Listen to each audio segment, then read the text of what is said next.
कुछ रिपोर्ट्स के अनुसार मुत्ताकी ने अपनी प्रेस कॉन्फ्रेंस में एक ऐसे देश की संस्कृति की आड़ लिए जो महिलाओं की शिक्षा और रोजगार के अधिकारों को लगातार छीन रहा है।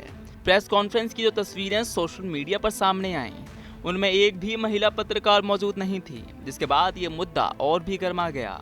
महिला पत्रकारों पर लगाए गए इस बैन की सोशल मीडिया पर पत्रकारों, सामाजिक कार्यकर्ताओं और आम जनता ने कड़ी आलोचना की है। लोगों ने इसे अस्वीकार्य लैंगिक भेदभाव करार दिया और कुछ पत्रकारों ने तो पुरुष पत्रकारों से विरोध में वॉकआउट करने का भी सुझाव दिया। कुछ आलोचकों ने भारतीय विदेश मंत्रालय की चुप्पी पर भी सवाल उठाया और पूछा कि भारत ने अपनी धरती पर इस तरह के भेदभावपूर्ण व्यवहार को कैसे होने दिया, जबकि भारत हमेशा महिलाओं की उपलब्धि और नेतृत्व पर गर्व करता है। ये घटना एक बार फिर तालिबान शासन के तहत अफगानिस्तान में महिलाओं और लड़कियों की भयानक स्थिति को उजागर करती है। संयुक्त राष्ट्र के अनुसार तालिबान ने लड़कियों की उच्च शिक्षा पर प्रतिबंध लगा दिया है, महिलाओं को अधिकांश नौकरियों से रोक दिया है और पुरुष रिश्तेदार के बिना कई सार्वजनिक सेवाओं तक उनकी पहुंच को सीमित कर दिया है।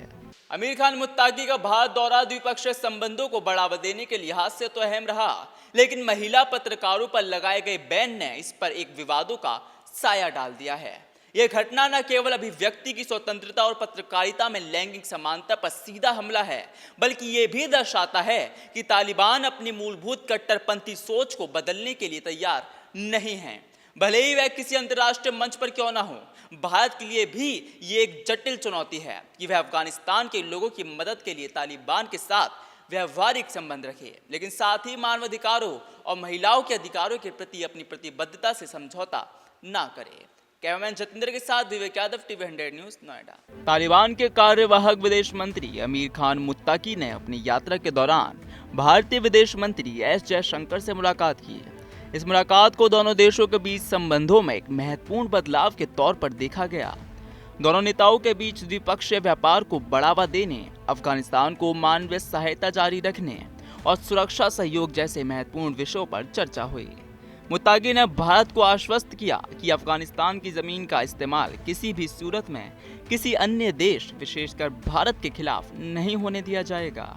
भारत ने भी अफगानिस्तान के लोगों के साथ अपनी ऐतिहासिक दोस्ती और सहायता को जारी रखने की बात दोहराई।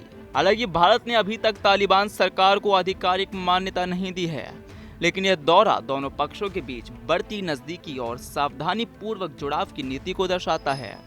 नई दिल्ली में आयोजित आमिर खान मुत्ताकी की प्रेस कॉन्फ्रेंस में महिला पत्रकारों को आमंत्रित नहीं किया गया।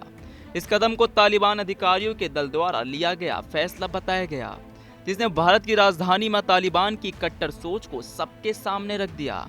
प्रेस कॉन्फ्रेंस में केवल पुरुष पत्रकारों की मौजूदगी ने यह सवाल खड़ा कर दिया कि क्या तालिबान अपनी महिला विरोधी नीतियों को भारत की धरती पर भी लागू करने की कोशिश कर रहा है।